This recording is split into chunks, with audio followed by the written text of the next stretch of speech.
그러므로 너희는 이렇게 기도하라. 하늘에 계신 우리 아버지여, 이름이 거룩히 여김을 받으시오며.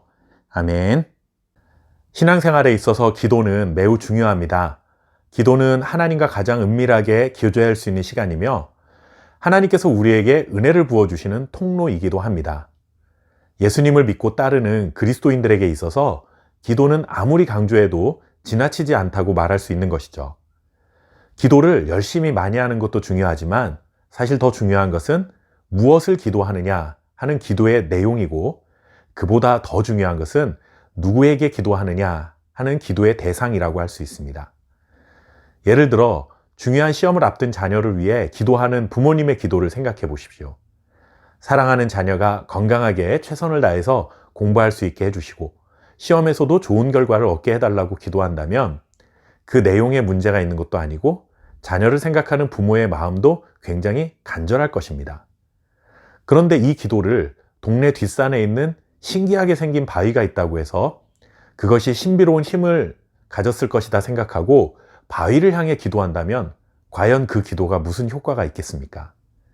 기도 내용도 중요하고 기도를 하는 마음과 태도도 중요하지만 가장 우선되는 것은 기도하는 대상을 잘 정해야 한다라는 것입니다.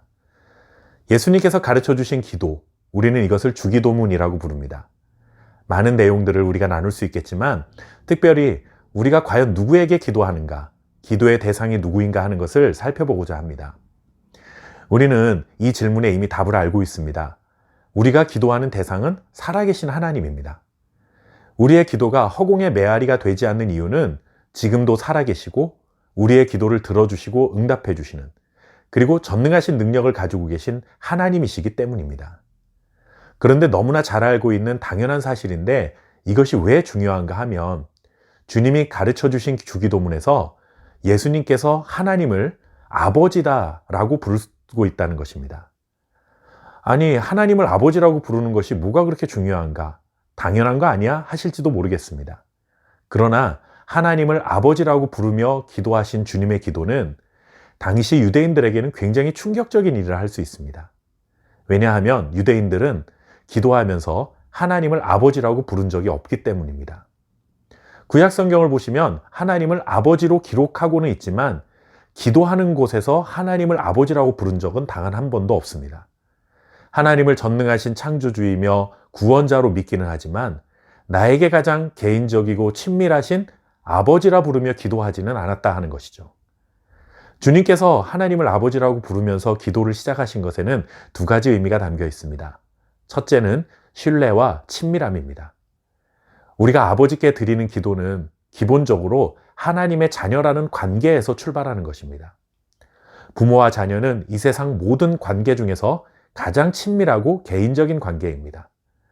하나님을 아버지라고 부를 때 나는 하나님의 자녀입니다 라는 것을 어필하는 것이고, 내 스스로가 하나님의 자녀라는 확신을 갖는 가장 기본적인 호칭인 것이죠.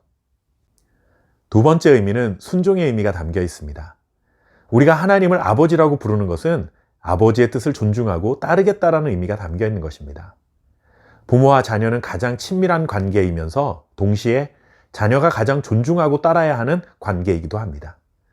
예수님이 하나님을 아버지라고 부르신 것은 곧 아버지이신 하나님의 뜻을 전적으로 존중하고 그 뜻을 따라 살겠습니다 라는 다짐의 의미가 담겨 있는 것이죠. 하나님을 아버지라 부르며 기도하신 그 주님의 가르침을 마음에 담고 기도를 통해 더욱 풍성한 은혜를 누리며 살아가시기를 바랍니다. 감사합니다.